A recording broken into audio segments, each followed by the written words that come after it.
जय महाराष्ट्र शेतकरी मित्रांनो, एसपी गोट अँड डेअरी फार्मिंग या चॅनलमध्ये तुमचे पुन्हा एकदा स्वागत आहे। आज तुमच्यासोबत एक नवीन म्हणजे औषध घेऊन आलो आहे। जनावरांमध्ये या औषधाचा वापर कशा प्रकारे केला जातो याविषयी आपण सविस्तर माहिती पाहणार आहोत।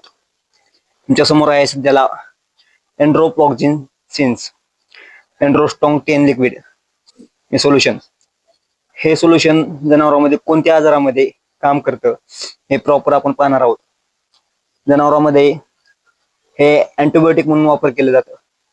हे औषध प्रॉपर श्वसन संस्थेचे आजार जसं की निमोनिया असेल, खोकला असेल किंवा जनावराला सर्दी झाली असेल, श्वास घेण्यास त्रास होत असेल, अशा वेळेस आपण हे एंड्रोस्ट्रॉंग 10 लिक्विड तुम्ही वापरू शकतात।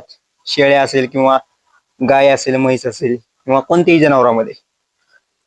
दुसरं झालं पचन संस्थेचे आजार, जुलाब, लहान आतडे, मोठ्या आतड्याचा काही मध्ये संसर्ग असेल तेव्हा आपण हे औषध आपण वापरू शकतो।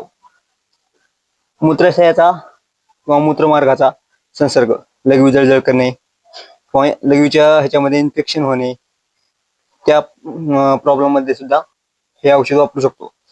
मस्टॅटिस म्हणजे दगडी वगैरे ह्या प्रॉब्लेम मध्ये सुद्धा ह्या औषधाचा वापर केला जातो, कारण हे अँटीबायोटिक म्हणून वापर केला जातो। पुन्हा जखमा असतील किंवा त्वचेला काही खाज वगैरे असेल किंवा त्वचेचे काही प्रॉब्लेम असतील, त्याही प्रॉब्लेम मध्ये आपण एंड्रोस्ट्रॉंग 10 हा लिक्विडचा वापर करू शकतात।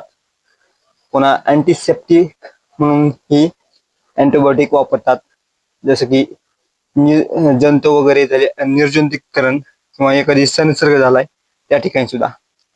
तर ह्याचा वापर आणि ह्याचा डोस कसा दिला जातो, जनावरांच्या आकारावर किंवा वजनावर ह्याचा डोस ठरवला जातो, त्या प्रमाणात देतात। ह्याची प्राइस काय आहे ते तुम्हाला सांगून देतो। ह्याची प्राइस आहे 190 रुपये फक्त। 100 ml मध्ये 190 रुपयाला भेटून जातं। जनावरांमध्ये जास्तीत जास्त हे मी वापरतो शेळ्यामध्ये। शेळ्या सर्दी झाली असेल किंवा खोकला वगैरे असेल त्या टाइमला तुम्ही हे वापरून पहा, ह्याचा रिझल्ट लई नंबर 1 आहे, भारी आहे। आणि सध्या हिवाळा वगैरे चालू असल्यामुळे याचा वापर तुम्हाला शेळ्यामध्ये केलं तर बेटर राहील।